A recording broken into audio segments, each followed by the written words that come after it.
broker, not a lender. Terms apply. Here in the southeast, we sell amazing products and services the whole world wants. We're global processing services from London, and we help people pay in innovative ways in over 48 countries.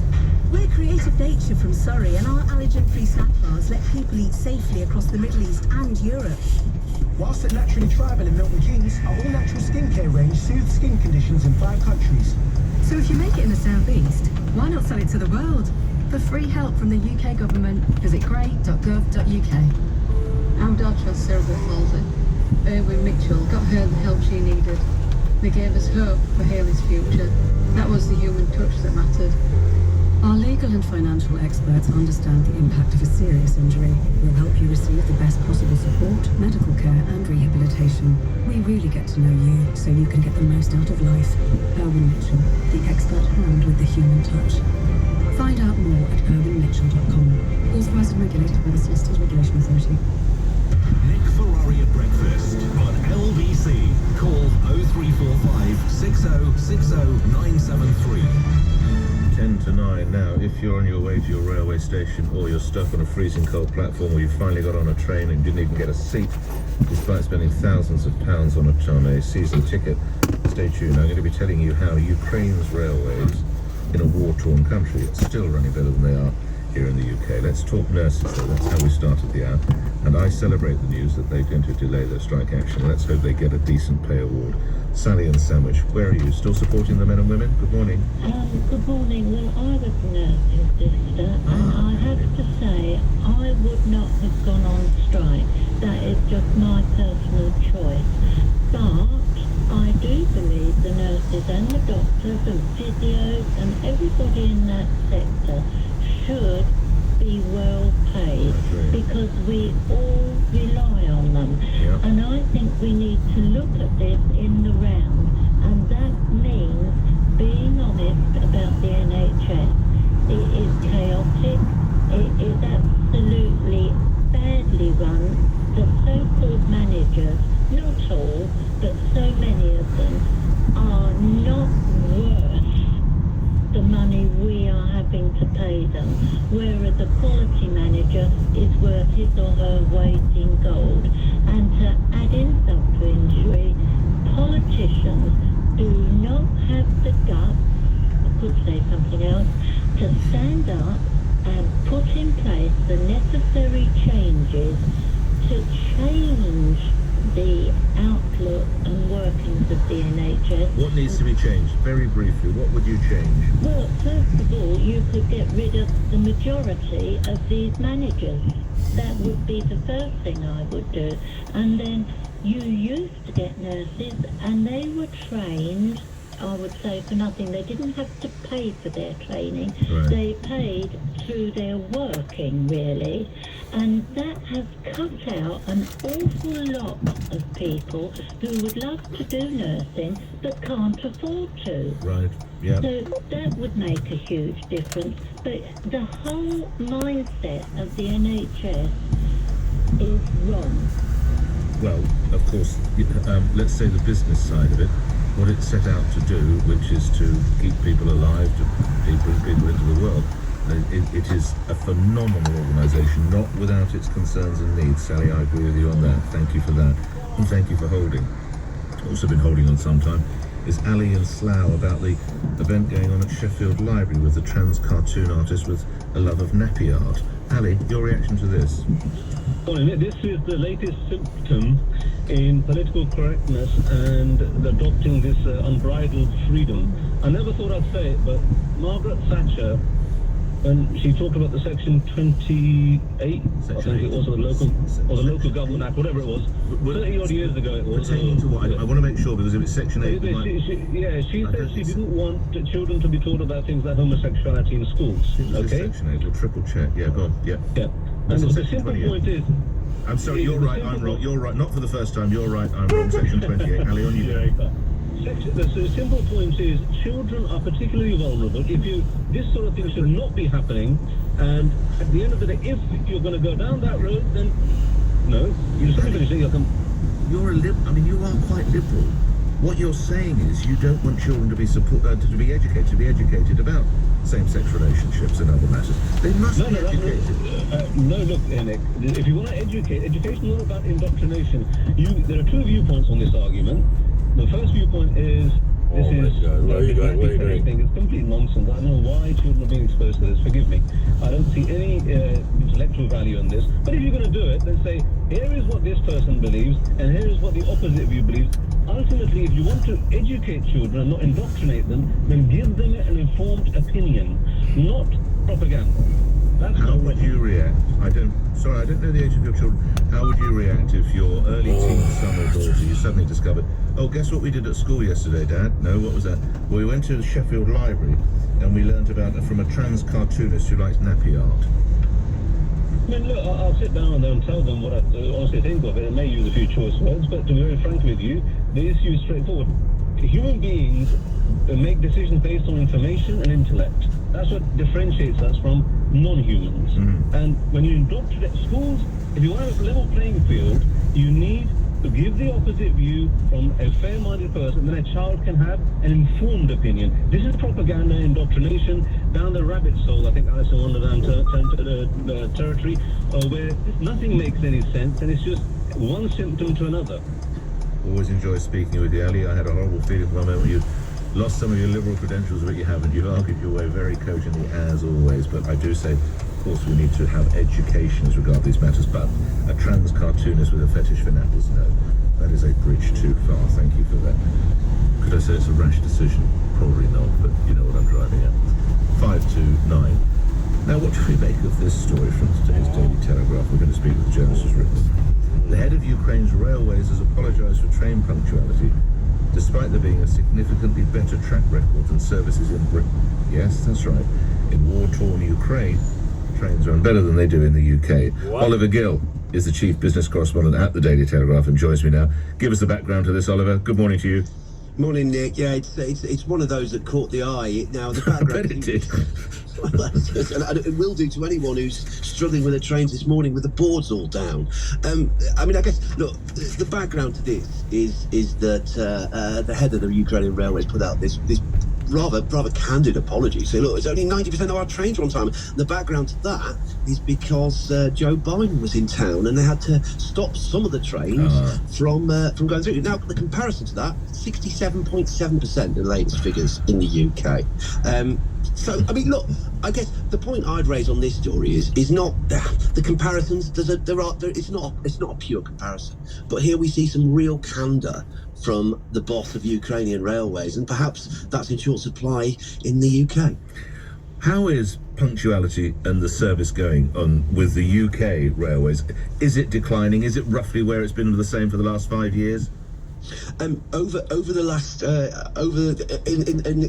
the last year, and so the stats that I've just referenced there are July to September, the latest ones, and they are affected by strikes, and not just strikes, actually, by things. This guy's blind, color blind, stopping at green lights.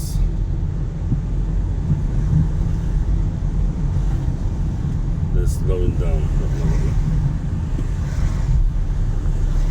Check brake. Brake check.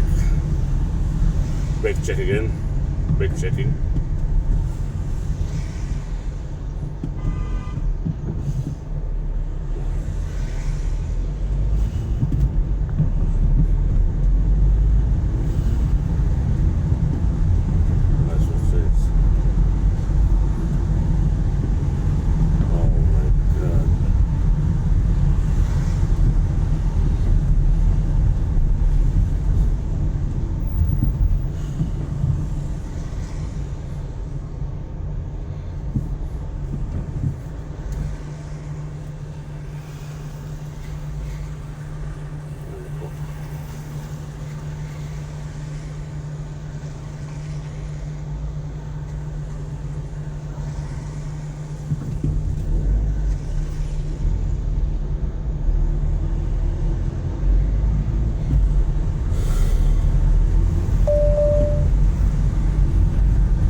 Brake check again. Average speed camera zone. Speed limit is 50 miles per hour.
The A12 in Romford, very busy southbound. There are delays of about half an hour way back past Herald Hill onto Gallows Corner, and that's because of the roadworks. Also delays on the A13 westbound from the Beckton flyover to Canning Town, and that's because a lorry has broken down and one lane is closed for recovery.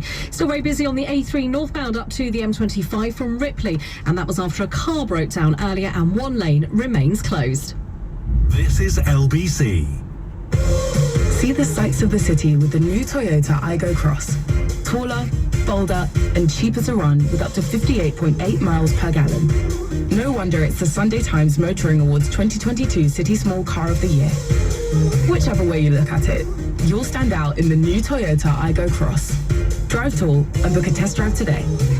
Fuel economy based on comparing the 58.8 mpg of Toyota Aygo Cross versus 7 comparable vehicles. MPG based on test conditions and may vary. See toyota.co.uk for details. Call Nick Ferrari now.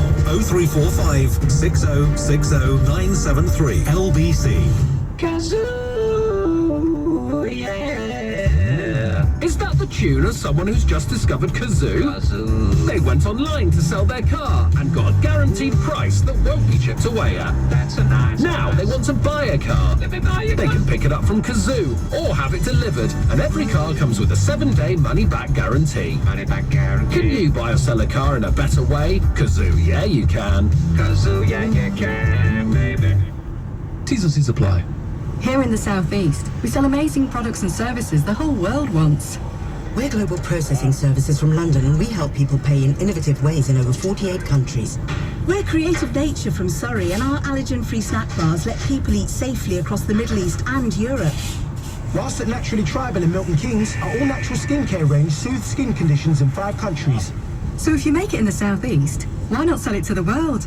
For free help from the UK government, visit great.gov.uk. I value a name I can count on. And there's loads of reasons to count on Vanguard. 1. 45 years of investment experience. 2. 30 million investors worldwide. 3. 3 years of being a Which recommended provider for SIPs. And 4. 4 years of being a Which recommended provider for investment platforms. We're counting on Vanguard Value. Can we count you in? Vanguard. Value to investors. Capital at risk. Tax rules may change. Eligibility rules apply. I'm Andrew Darwood from the Darwood & Tanner Dental Practice. For over 30 years, our team here have had one simple and clear vision: to provide the very best dental implant solution possible for each and every patient. And I'm proud to say that even in the most challenging of cases, we have patients we treated 30 years ago still smiling today.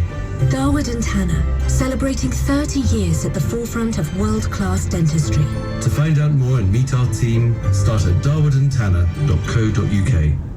Now that the holiday season is over, many timeshare owners are facing a winter of expensive upkeep. With rising inflation, now more than ever, we need to look after our money. If you own a timeshare in Spain or the Canaries and bought it after 5th of January 1999, you may have been missold. mytimeshareclaim.co.uk could help you exit your contract and receive substantial compensation. To find out more, text ASSIST to 78900. That's ASSIST to 78900 today.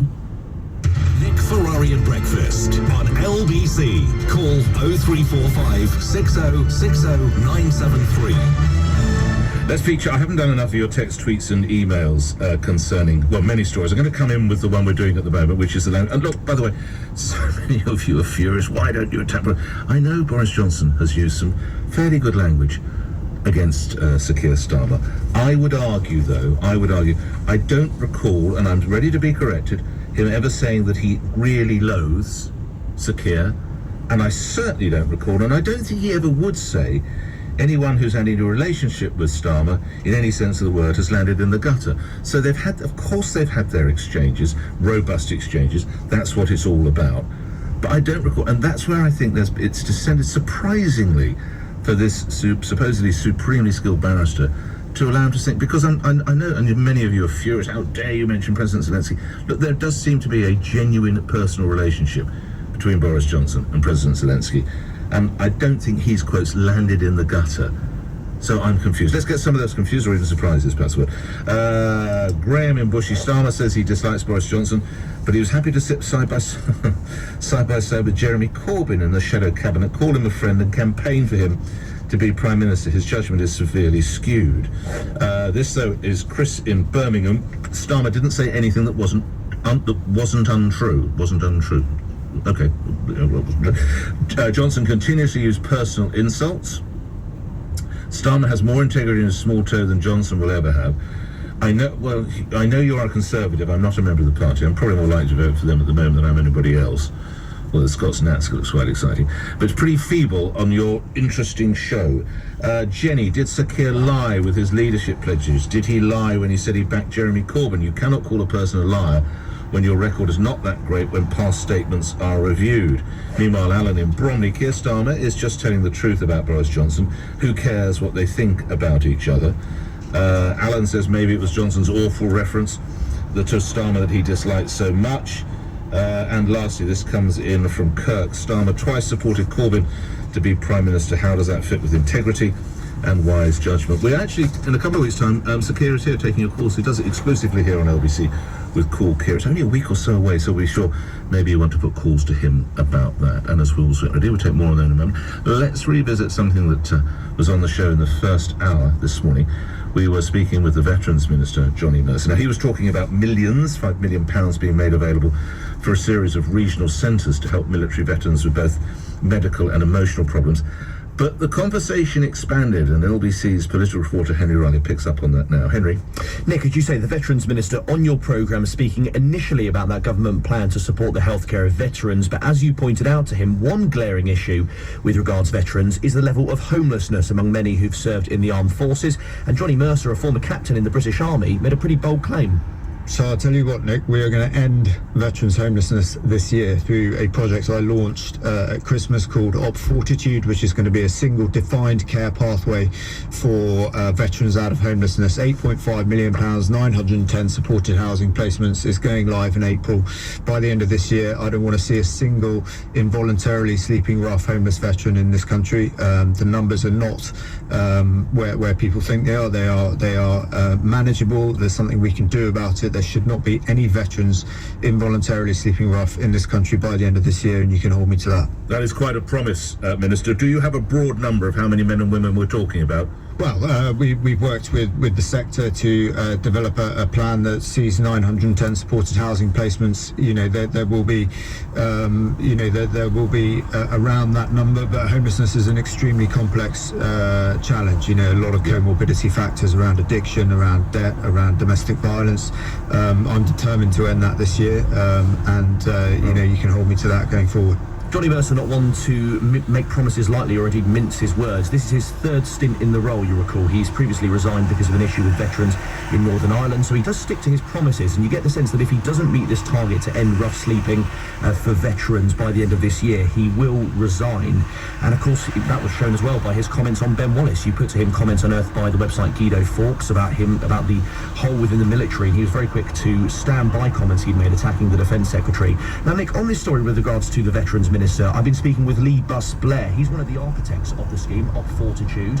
He's a veteran himself. He sits on the government's Veterans Advisory Board, and he told me it's about time that something like this was in place.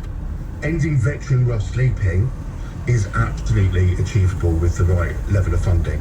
It is a really big promise, but actually, with the announcement of the 8.55 million to fund veteran supported housing and a centralised referral pathway, we have all the ingredients there to actually deliver on the Minister's big promise. Mr Buss-Blair also told me that over a period of a year, he estimates around 500 to 600 veterans sleep rough. The policy hasn't been universally welcome, though. Ivor Kaplan was the first Veterans Minister, and he told me that Johnny Mercer shouldn't be making... Labour politician, back in the early 2000s. Yeah. He told me that Johnny Mercer shouldn't be making promises such as this. If this was possible, then that would be a very good thing to do. I don't think it is, because homelessness, unfortunately, whether it's veterans or ordinary homeless, if we can call it that, is a very, very difficult area. And it's not just about building something for someone. You've got to do more than that. Just to say you're going to do something in a year because you've got a general election coming up, I just don't think is right. To be honest, the Minister shouldn't really be saying that. Former Labour Veterans Minister Ivor Kaplan concluding Henry Riley's report.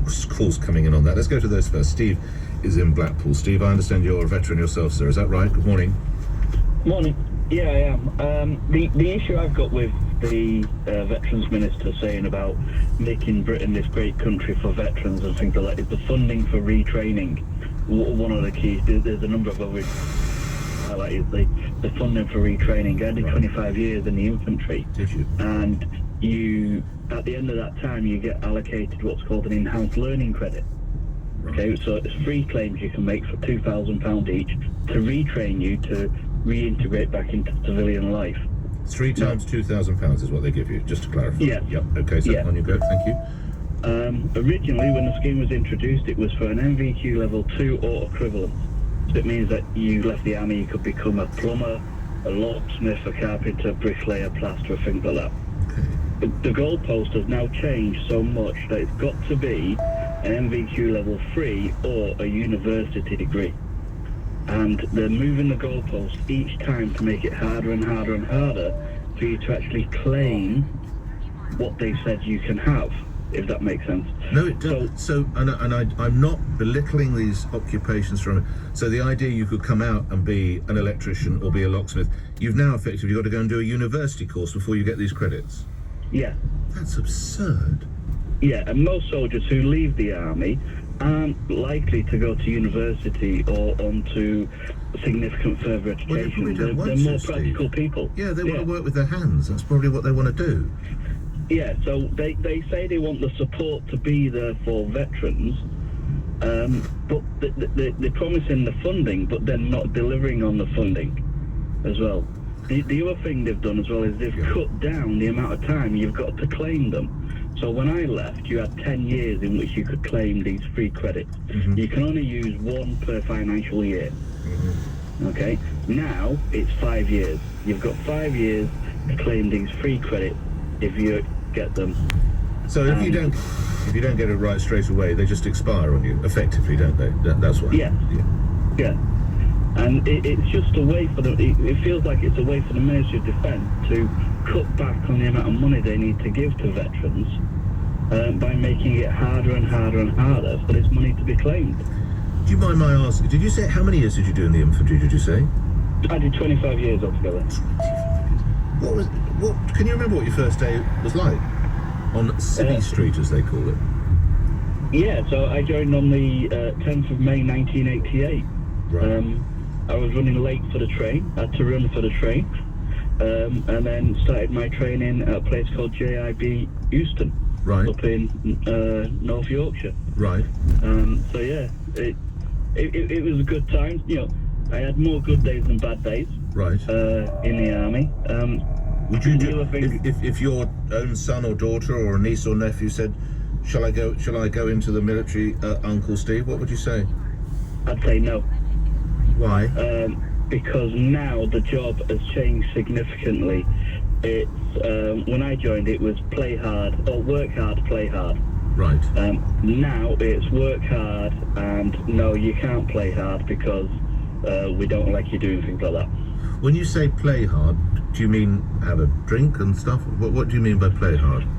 Right, okay, so we used to go on exercises. You'd be out on exercise for a week and then you'd have what's called a smoker, which is where you'd all come together, you'd have a barbecue, a couple of beers, and it's like a maintenance day for the vehicles, basically. Right. But you'd have a barbecue, a couple of beers, a bit of a bonfire on the exercise area, a nice socialise, and then you crack on with your work. Right. Now, all that has stopped. You can't have a barbecue because of health and safety. You can't have a beer because of, oh, what if you do something where you've had 2 beers or something like that. You can't have a fire because there's a risk you're going to get burned, let alone you're running around with a 44-ton armoured vehicle and you're firing weapons with live ammunition. But you can't have a barbecue and a Heineken at the end of the day.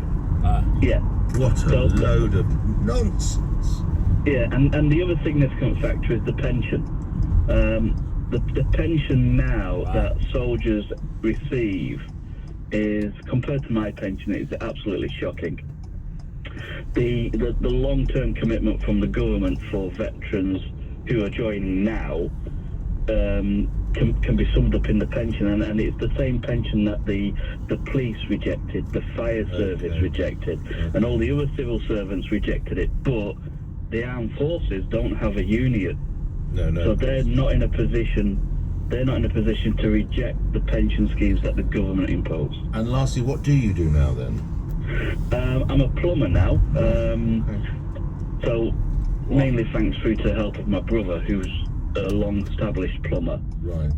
He helped me sort out my training and everything else like that. So yeah, fascinating. I've so enjoyed our conversation. Unfortunately, I'm already late to the news, so I've got to get a bit of a sprint on. But thank you, and I learnt so much about those grants that they hand out, and well, they're moving the goalposts all the time, aren't they? Steve, good luck with your work. Thank you for sharing so much. It's 9:31. This is Breakfast with me, Nick Ferrari, here on LBC. Let's get the latest news. Thomas Watts. Shamima Begum is expected to find out in the next hour whether she'll be allowed to return to the UK. Her citizenship was revoked by the Home Office after the then 15-year-old travelled to Syria with 2 other schoolgirls. A round of intensive talks between the government and Royal College of Nursing are due to start. The RCN's former chief executive has told Nick it's the best news in many months. Unions have warned